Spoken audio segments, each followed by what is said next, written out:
The hour house call Shabe Ranks and Maxi Priest in just a bit. Right now we're talking content creators and taxes. Man, we cannot run away from the tax, man.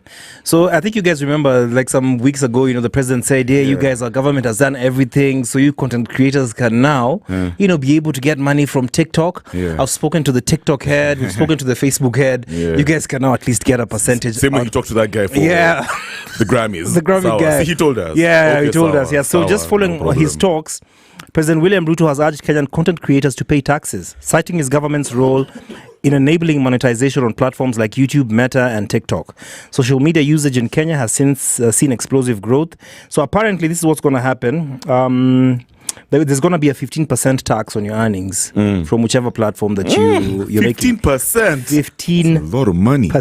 I mean, even God takes 10%. I know. Yeah. At what? Yeah, so the biggest platforms, which include WhatsApp with around 70 to 90% usage, followed by TikTok and Meta's offerings, with TikTok seeing a user base of about 68%. That's in Kenya, in Nairobi. So the government's plan is to impose a 15% tax on digital earnings from these platforms, and it aims to tap into this burgeoning digital economy.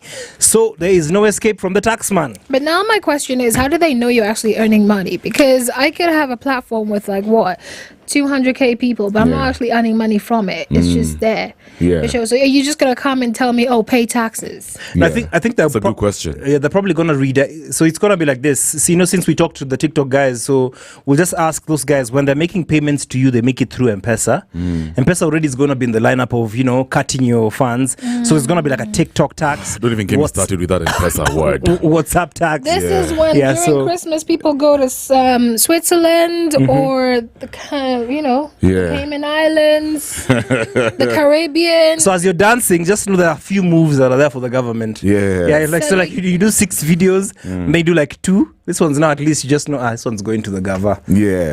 I was talking to somebody over the weekend and I was like, the fact that there's many unemployed Kenyans, what they're left with is social media.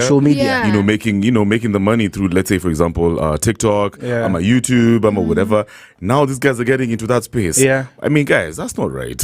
What are we left with? You shouldn't squeeze them out. I mean, this is exactly like you said. It's all they're left with. So when you start squeezing them out, they're thinking, okay, I've got a lot of degrees here, but they're not getting me a proper job.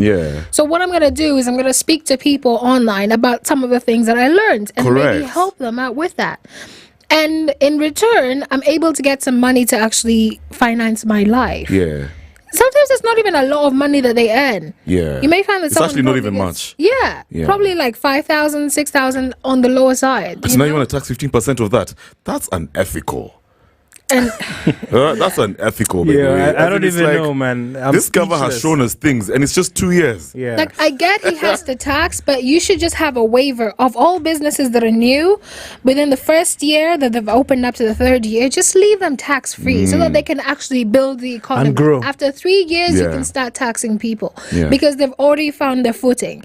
Now you're trying to find your footing in this beautiful country of ours, and then there's someone else trying to get into your bag. That's they're trying to tell you that we are the ones who created this monetization. We talked to the owners of these companies to be able to let you earn from Facebook, to be able to earn from... Surely, I thought we've been earning from YouTube for some years now. They did not create it. So there was a research that was done, by the way, some time back, and I saw a friend of ours, Nerima Wako, she was saying she was actually at the forefront of this conversation, and she's apparently she found out that many Gen Zs, especially creators, can't wait. Like their dream is to leave this country. You know how we're so excited. Kenya, my beautiful country. Kenya's so dope. Most young guys are sick of this country. Especially now content creators. Because he's thinking now, fam, I have no business creating content over here. You know what I mean? Okay, don't tell me this is my beautiful my vibes. You know what I mean? Let me just get out there and actually create my beautiful content somewhere where I'm actually appreciated and paid my worth. You feel me? Because if your youth don't feel like they're worth it, they are appreciated. Then they have no business being here. They're just like, I'm done. I don't even care about being productive in Kenya. I'm out. That's why you see a lot of young guys are actually leaving. There are actually countries like Japan and South Korea that are having a problem with young people because they don't have any young people. It's gone into the rate where people are not reproducing because they have so much work. But if they open up a platform where people can come in visa-free as long as, you're in the digital space. And then it happens to Kenya, you have less young people in the country. What are you going to do? who are you going to run? Because at the end of the day, we are the generation that will build this country. So what do you do when you kick us out of this country? Exactly. We are the generation. Yo, fam, speaking of social media, we'll come back and talk about the usage in Kenya in terms of percentages and just general numbers, Right. Yeah, but it will surprise you which social media platform has the most users in the 254 right now. House called Shabba Ranks. The latest talk and greatest memories on SpiceFM. False pretender.